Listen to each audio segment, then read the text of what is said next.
के बिना हमारा गुजारा नहीं। ये तरीका है, यदि आप उस ओर चलना चाहते हो तो या तो तरीका ही बताया जा सकता है, करना नहीं करना ये आपके हाथ में है। अंदर से हम परमात्मा से जुड़े रहें और बाहर से संसार। आगे भागवत जी में नरकों का भी वर्णन है। जो सत्कर्म करते हैं वो भगवत धाम जाते हैं और जो बुरा कर्म करते हैं वो नरकों की ओर जाते हैं। इसका भी दिव्य वर्णन यहां पर है। और उन नरकों से मुक्ति का क्या उपाय है? उन नरकों से मुक्ति का उपाय भगवान नाम है। व्यक्ति भगवान नाम ले ले और फिर दोबारा पाप न करे, ये शर्त है। व्यक्ति भगवान नाम ले और दोबारा फिर पाप न करे तो उन पापों से व्यक्ति की मुक्ति हो जाती है। न जाने हम पूर्व में कितने प्राप्त कर चुके हैं, कोई पता नहीं है, लेकिन उसका एकमात्र तरीका है हम भगवान नाम लें, प्रभु स्मरण लें और फिर जीवन में आगे कोई पाप न करें तो हमारे पाप समाप्त हो जाते हैं, फिर हमें नरक नहीं जाना पड़ता है। ऐसा यहाँ पर नरकों का भी वर्णन है। भगवान नरसिंह का प्राकट्य भी है। अपने भक्त प्रहलाद के लिए भगवान नरसिंह बन करके आए हैं। मया तो दृश्यते, प्रहलाद ने कहा था। पिता हिरण्याकश्यप ने पूछा था कहां तेरा भगवान? तुझे मारने के पहले मैं तेरे भगवान को मार देता हूं। प्रहलाद ने कहा था मेरा भगवान कहां नहीं है, सर्वत्र मेरा भगवान है। अरे पिता तुम बावरे, कहां बताऊं राम, मुझ में तुझ में खड्ग खंभ में जहां देखूं तहां राम। सब जगह तो मेरे राम। अच्छा, क्या इस खंभे में भी तेरा परमात्मा है? बिल्कुल है। तो चल तुझे मारने के पहले मैं तेरे उस परमात्मा को ही मार देता हूं। मुष्टिका बांधी है, प्रहार किया है, खंबा फटा है और वहां से भगवान नरसिंह का प्राकट्य। बोले नरसिंह देव भगवान की। हिरण्याकश्यप का वध किया, प्रहलाद का उन्होंने उद्धार किया। और अब यहां पर वर्णाश्रम की बात है। वर्ण कितने हैं, आश्रम कितने हैं, इन मुख्य विषय से आज की कथा का यहां पर मैं प्रारंभ करता हूं। आइए श्रवण करते हैं। वर्ण कितने हैं और आश्रम कितने हैं। वर्ण हमारे यहां मुख्य रूप से 4 माने गए हैं। यद्यपि इस कलिकाल में तब कोई वर्ण रह ही नहीं गया है, न कोई आश्रम रह गया है, सब कुछ अस्त व्यस्त हो चुका है। लेकिन तब भी हमारे शास्त्रों ने कहा है तो हमें समझना चाहिए कि क्या वर्ण है और क्या आश्रम है। वर्ण 4 है। ब्राह्मण है, क्षत्रिय है, वैश्य है और हरिजन है। ब्राह्मण कौन है? क्रिया प्रधान, जिसके ज्ञान प्रधान की, जिसके अंदर ज्ञान की प्रधानता है, वो ब्राह्मण है। वैश्य क्षत्रिय कौन है? बल की जिसके अंदर प्रधानता है, वो क्षत्रिय है। वैश्य कौन है? अर्थ की जिसके अंदर प्रधानता है, वो वैश्य है। और हरिजन कौन है? जो क्रिया प्रधान है, वो हरिजन है। सर्वप्रथम ब्राह्मण। ब्राह्मण ज्ञान प्रधान है और ब्राह्मण के लिए 6 कर्म हैं। 2 कर्म पहले, ज्ञान लेना, ज्ञान देना। तीसरा और चौथा है दान लेना, दान देना। और 5वां और 6ठा है यज्ञ करना और यज्ञ करवाना। पंडित जी केवल दान ले ही नहीं, दान दें भी। पंडित जी केवल यज्ञ करवाएं ही नहीं, यज्ञ करें भी पंडित जी। पंडित जी केवल ज्ञान ले ही नहीं, ज्ञान देना भी पंडित जी को चाहिए। ये ब्राह्मण के कर्म हैं। और महाभारत में तो ब्राह्मण के लिए कहा गया है, ब्राह्मण 8 चीजों का तपोधन होता है। ब्राह्मण के पास 8 चीजें होती है। नेतादृशम ब्राह्मण शास्त्र वित्तम। ब्राह्मण का सबसे बड़ा धन क्या है? एकता, समता, सत्यता, शालीनता, स्थिरता, अभयता, मृदुता और संपूर्ण कर्मों से उपरति। ये ब्राह्मण के 8 धन है। परम धन ब्राह्मणों के 8 ही है। हमारे यहां ब्राह्मण को सर्वश्रेष्ठ कहा गया है। क्यों कहा गया है? क्योंकि ज्ञान सर्वश्रेष्ठ है। आप क्रम देखें, सबसे नीचे क्रिया है। हरिजन कौन है? क्रिया प्रधान जिसके जीवन में वो हरिजन है। यानी सबसे नीचे क्रिया है और उसके ऊपर फिर अर्थ है। यानी वो क्रिया, वो कर्म पैसे के अधीन है। और वो अर्थ और क्रिया बल के अधीन है, और बल, अर्थ और क्रिया ये तीनों किसके अधीन है? ज्ञान के अधीन है। मतलब ज्ञान सर्वोपरि है। ब्राह्मण का मतलब है ज्ञान, जिसके अंदर ज्ञान है वो ब्राह्मण है, मतलब ज्ञान सर्वोपरि है।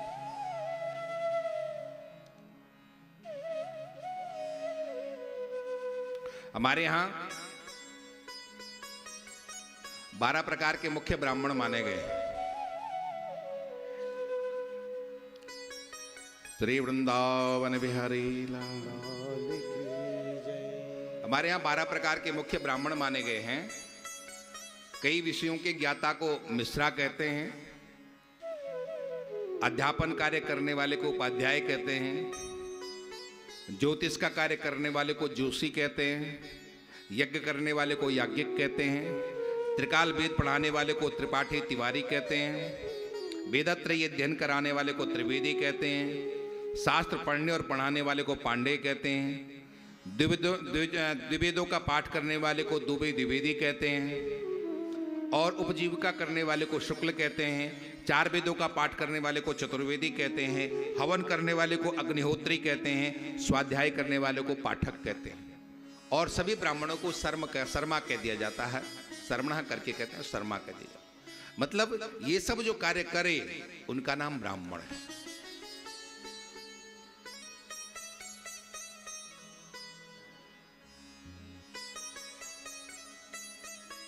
ब्राह्मण, हम केवल जाति से बड़े नहीं हो सकते हैं, हमारे वो गुण भी हमारे अंदर होने चाहिए, और यदि हमारे अंदर गुण हैं तो वो गुण हमको श्रेष्ठ बनाते हैं। जैसे मैंने ये लाल कपड़े पहने हैं तो केवल ये लाल कपड़ा हमको श्रेष्ठ नहीं बनाता है, यदि हमारे अंदर इस लाल कपड़े पहनने की जो योग्यता है, जो गुण होने चाहिए, वो यदि गुण हैं तो वो गुण हमको श्रेष्ठ बनाएंगे। केवल लाल कपड़ा हमको श्रेष्ठ नहीं बनाता है। ठीक उसी तरह से ब्राह्मण भी वो श्रेष्ठ है जिसके अंदर ज्ञान की प्रधानता है, और यदि ज्ञान नहीं है, भगवत आराधन नहीं है, तो ब्राह्मण भी वो श्रेष्ठ नहीं है। बाबा सूर्य ने कहा है कि यदि एक तरफ ब्राह्मण है जो भगवत आराधन नहीं करता है, और दूसरी तरफ बिल्कुल नीचा आदमी है जो भगवत आराधन करता है, दोनों में से यदि चुनने के लिए कहा जाए तो आप किसको चुनोगे? तो सूरदास ने कहा, मैं ब्राह्मण को नहीं चुनूंगा, मैं उस नीच व्यक्ति को चुनूंगा जो भगवत आराधन करता है। मतलब श्रेष्ठ कौन हुआ? आप लोग सुन रहे हो कि सो गए हो? सुन रहे हैं ना? श्रेष्ठ कौन हुआ? जो भगवत आराधन करता है वो श्रेष्ठ है। बाबा सूर्य का पद है, हम लोग सुने, बोले और समझे।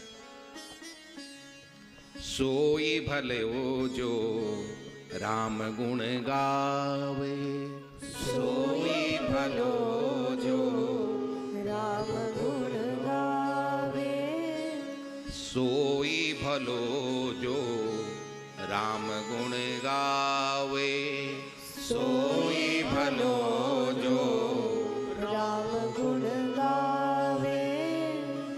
स्वपच प्रसन्न होय बड़ सेवक, स्वपच प्रसन्न होय बड़ सेवक, बिन गोपाल द्विज जन्म न भावे, बिन गोपाल जन्म न भावे, सोई भलो जो राम गुण गावे, सोई भलो जो राम गुण गावे। बाबा तुलसी ने तो और भी आगे जाकर के कहा, चतुराई चूल्हे पड़े धिक पड़ो आचार, चतुराई चूल्हे पड़ो धिक पड़ो आचार, तुलसी हरिभक्त बिना चारों वर्ण चमार। यदि आप भगवत आराधन नहीं करते हो तो आपका ब्राह्मण होना, क्षत्रिय होना, वैश्य होना किसी काम का नहीं है, आप तो फिर बिल्कुल बेकार है। हमारे यहां विद्वानों ने लिखा है, दूध होता है, उसी दूध की क्या बनती है?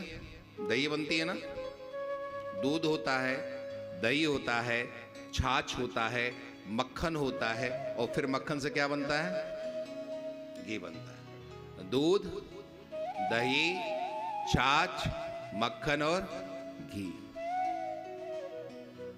अब ये सब एक ही कुल के हैं कि नहीं है ना? एक ही कुल है ना इनका, दूध का, दही का, छाछ का, मक्खन का और घी का, इनका एक ही कुल है। लेकिन एक ही कुल होने के बाद भी सबकी अपनी पांचों की अलग अलग कीमत है कि नहीं है? पांचों की अलग अलग कीमत है। क्यों क्यों कीमत है? क्योंकि श्रेष्ठता जन्म से नहीं बल्कि आपके कर्म, आपकी कला और आपके गुणों से प्राप्त होती है।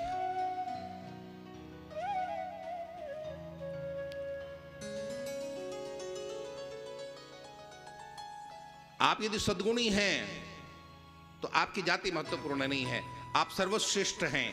और यदि आप दुर्गुणी हैं तो सर्वश्रेष्ठ कुल में जन्म लेने के बाद भी कोई मतलब नहीं।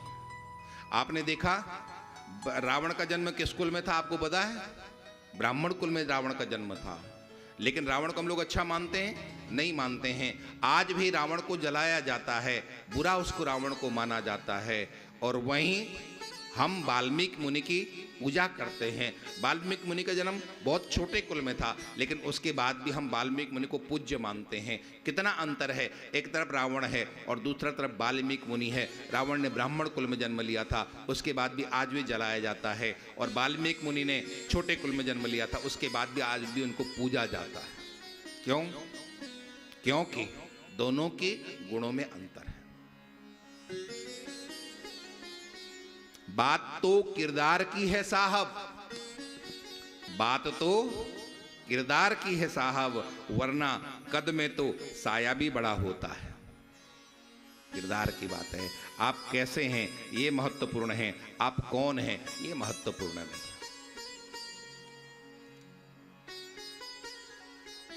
तो ब्राह्मण ज्ञान प्रधान है और क्षत्रिय क्या है? क्षत्रिय बल प्रधान है।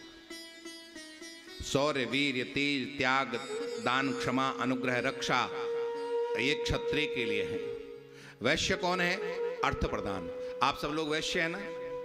सभी मान किशोर जी, आप लोग वैश्य हैं कि नहीं? सब लोग गुप्ता परिवार है, आप लोग वैश्य हैं। आप लोग, आपके यहाँ पैसों की प्रधानता है, आप वैश्य अर्थ प्रधान होता है। और उस वैश्य के लिए क्या नियम है? देवगुरु, भगवान की भक्ति, त्रिवर्ग का पोषण और उद्यमशीलता, ये वैश्य के सद्गुण है।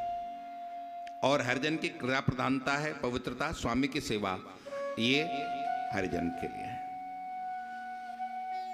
ब्राह्मण शिक्षक है, क्षत्रिय रक्षक है, वैश्य पोषक है और हरिजन वो सेवक है। लेकिन आज के जमाने में सब कुछ उल्टा है। ब्राह्मण भिक्षुक है, क्षत्रिय भक्षक है, वैश्य शोषक है और शूद्र वो हरिजन स्वामी बना। ब्राह्मण, क्षत्रिय, वैश्य, हरिजन, आपकी जाति आपको महान नहीं बनाती है, आपके सद्गुण आपको महान बनाते हैं। हमारे यहाँ एक महान संत हुए हैं श्री रैदास जी महाराज।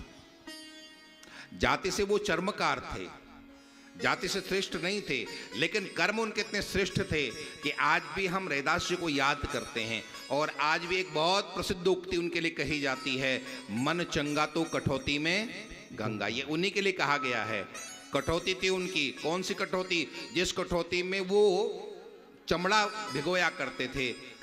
चमड़े का जूता बनाने के पहले उसको भिगोया जाता था। जिस पात्र में वो चमड़ा भिगोते थे बहुत गंदा पानी माना जाता है, लेकिन उनकी साधना ऐसी थी कि उसी कटोरे से, उसी पात्र से किसी को जल दे दें तो वो गंगा जल बन जाता था और उस व्यक्ति का काम बन जाता था। इतना तभी से ही कहावत चालू हुई है, मन चंगा तो कठौती में गंगा। आपकी जाति आपको श्रेष्ठ नहीं करती है, आपके आचरण आपको श्रेष्ठ बनाते हैं।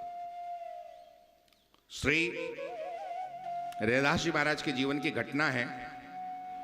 काशी में बैठे थे तो उनके पास गुरु गोरखनाथ जी महाराज आए, जिनके वंशज, जिनकी परंपरा में आज हमारे मुख्यमंत्री आदित्यनाथ, योगी आदित्यनाथ जी हैं। इन्हीं के आदि गुरु गुरु गोरखनाथ जी। तो आते उन्होंने प्यास लगी थी उनसे, सिद्ध महापुरुष थे, उड़ते हुए कहीं से आए, वहीं प्रकट हुए और गोरख उनसे कहा रैदास से, रैदास भगत पानी लाओ, प्यास लगी है। तो रैदास भगत ध्यान में बैठे हुए थे, उन्होंने वहीं से लोटा भरा, उसी में से चमड़े डुबोने वाले पात्र में ही, और वहां से पानी लिया, बाबा जी को पिला दे दिया। बाबा जी को, बाबा जी को बहुत बुरा लगा, मैं इतना संत, सिद्ध संत इसकी कुटिया पर आया और मैंने पानी इससे मांगा और इतना गंदा पानी मुझे पीने को दे रहा है, मेरे कमंडल में इसने इतना गंदा पानी डाला। वो पानी लेके वहीं तत्काल वहां से उठ गए, बाबा कबीर के पास गए और कबीर से जाके कहा कि देखो वो रैदास भगत अपने को कितना सिद्ध मानता है, कितना बड़ा मानता है, उसने मुझे कितना गंदा पानी पीने के लिए दे दिया, अपनी कठौती का पानी उसने मुझे पीने के लिए दिया है। तो कबीरदास जी ने हंसते हुए कहा, बाबा होगा ऐसे कुछ, मस्ती में अपने किसी ध्यान में होंगे, आप तो लाओ दूसरा पानी मैं आपको देता हूं। और उनके कमंडल का पानी अपने पात्र में डलवाया और उनको शुद्ध पानी पीने को दिया। और ये बात आई गई हो गई। बहुत वर्षों के बाद अपने सिद्धियों का प्रदर्शन करते हुए मुल्तान पहुंचे हैं गुरु गोरक्षनाथ जी महाराज, जो आजकल पाकिस्तान में है मुल्तान, वहां पर पहुंचे और उसके राजा से उन्होंने बात रखी कि मेरा ये खप्पर है, ऐसा है कोई यहाँ पर इस खप्पर को भर दे, मेरा ये सिद्ध खप्पर है, कौन भरेगा इसको, भर सकता है कोई? मतलब चुनौती थी, मेरी सिद्धियों के आगे तुम सब लोग कुछ भी नहीं हो, कौन मुझसे बड़ा कौन सिद्ध है यहाँ पर। राजा ने भरने का प्रयास किया, नहीं भर पाया। सेठ साहूकार जितने भी थे उन्होंने भी भरने का प्रयास किया, वो भी नहीं भर पाए। और पूरे मुल्तान में ये बात फैल गई कि बाबा का सिद्ध खप्पर कोई नहीं भर सकता। और वहीं एक महिला थी, गृहिणी थी, उसने अपने पति से कहा, बाबा को मेरे पास बुलाओ, मैं बाबा के खप्पर को भरती हूँ। उसके पति ने कहा, देवी बड़े बड़े राजा सेठ साहूकार नहीं भर पाए, हम तो गरीब आदमी, हम कैसे भरेंगे? कहा आप लेकर की तो मैं भरती हूँ। बाबा को बुलाया, चावल बनाया था, बाबा ने खप्पर आगे किया, उसने एक करछुल छप्पर चावल डाला, भात डाला और पूरा का पूरा खप्पर भर गया। बाबा को आश्चर्य हुआ कि मेरी सिद्धि से आगे इसकी कैसे सिद्धि हो गई, ये कौन देवी है? देवी तुम कौन है और ये सिद्धि तुम्हें कहां से प्राप्त हुई? तो उस देवी ने हंसते हुए कहा, बाबा आपने मुझे नहीं पहचाना, मैं कबीर की पुत्री कमाली हूं। ये सिद्धि मुझे जानते हो कहां से प्राप्त हुई? आप याद करो, बाबा रैदास ने आपको जल दिया था कठौती का और आपने नहीं पिया था। हमारे घर में आपने आकर के उस जल की शिकायत की थी, हमारे पिता ने वो जल अपने पात्र में डलवाया था और मैंने वही जल पिया और उसी जल की ऐसी सिद्धि मुझे मिली कि आज मैं आपका ये खप्पर भर पाई। तब बाबा के कान को आंखें खुली कि वो पानी इतना सिद्ध पानी है। वो तत्काल वहां से उड़े और सीधे काशी में पहुंचे और रैदास की कुटिया में जाकर के कहा, रैदास भगत पानी पिलाओ। तो रैदास भगत ने हंसते हुए कहा, बाबा अब ये पानी यहां नहीं है, जब प्याते थे तब पिया नहीं, जब प्याते थे तब पिया नहीं, जिन पिया पिया को जान लिया, भूला जोगी फिरी दीवाना, वो पानी मुल्तान गया। अब वो पानी यहां कहां रखा था? जब मैं पिला रहा था तब तुमने पिया नहीं, और जिसने पिया वो सिद्धि को प्राप्त कर गई। मतलब ये है कि आपकी जाति आपके परमात्मा चिंतन में बाधक नहीं है। आप परमात्मा चिंतन करो, आप किसी भी जाति में हो, कहीं पर भी, किसी वर्ण में है, जाति, कोई फर्क नहीं।